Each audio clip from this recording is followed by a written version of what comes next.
Assalamualaikum warahmatullahi wabarakatuh.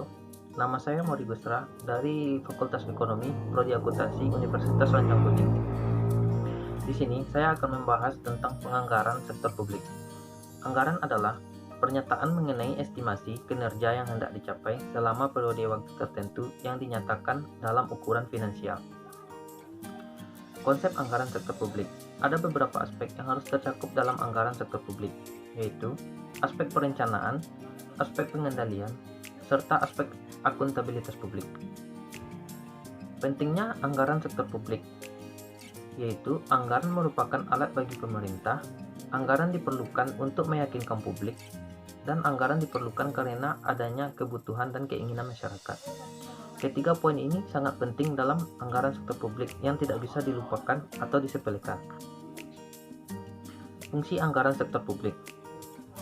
Ada beberapa fungsi, yaitu anggaran merupakan hasil akhir proses penyusunan rencana kerja. Yang kedua, anggaran merupakan cetak biru aktivitas yang akan dilaksanakan di masa mendatang. Yang ketiga, anggaran sebagai alat komunikasi intern yang menghubungkan berbagai unit kerja dan mekanisme kerja antar atasan dan bawahan. Yang keempat, anggaran sebagai alat pengendalian unit kerja.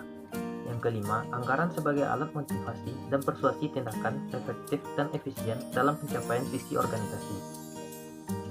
Yang keenam, anggaran merupakan instrumen politik. Dan yang ketujuh, anggaran merupakan instrumen kebijakan fiskal. Berikutnya, kita masuk pada prinsip-prinsip anggaran sektor publik.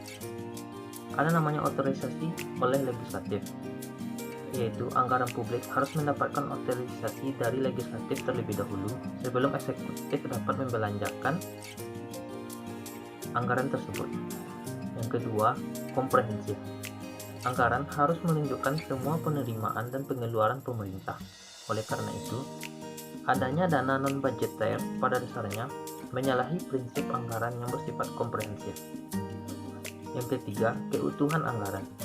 Semua penerimaan dan belanja pemerintah harus terhimpun dalam dana umum. Yang keempat, non-discretionary appropriation, yaitu jumlah yang disetujui oleh Dewan Legislatif harus termanfaatkan secara ekonomis, efisien, dan efektif. Dan apa pula karakteristik anggaran sektor publik? Yaitu, anggaran dinyatakan dalam satuan keuangan dan satuan selain keuangan. Yang kedua, anggaran umumnya mencakup jangka waktu tertentu, satu atau beberapa tahun. Yang ketiga, anggaran berisi komitmen atau kesanggupan manajemen untuk mencapai sasaran yang ditetapkan.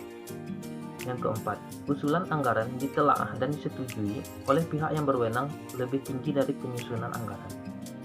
Dan yang kelima, sekali disusun, anggarannya hanya dapat diubah dalam kondisi tertentu. Apa pula jenis-jenis anggaran sektor publik? Yang pertama, yaitu anggaran operasional, yaitu digunakan untuk merencanakan kebutuhan sehari-hari dalam pemerintahan. Yang kedua, yaitu anggaran modal, yang menunjukkan perencanaan jangka panjang dan pembelanjaan atas aktiva tetap. Berikutnya, faktor-faktor yang terdapat dalam proses anggaran. Yang pertama yaitu tujuan dan target yang hendak dicapai. Yang kedua, ketersediaan sumber daya atau faktor produksi yang dimiliki pemerintah.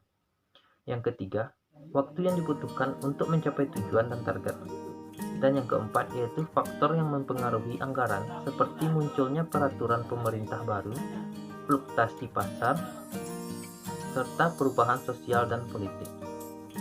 Sekian dari hasil presentasi saya. Salah dan kurangnya saya mohon maaf, dan semoga video ini bermanfaat.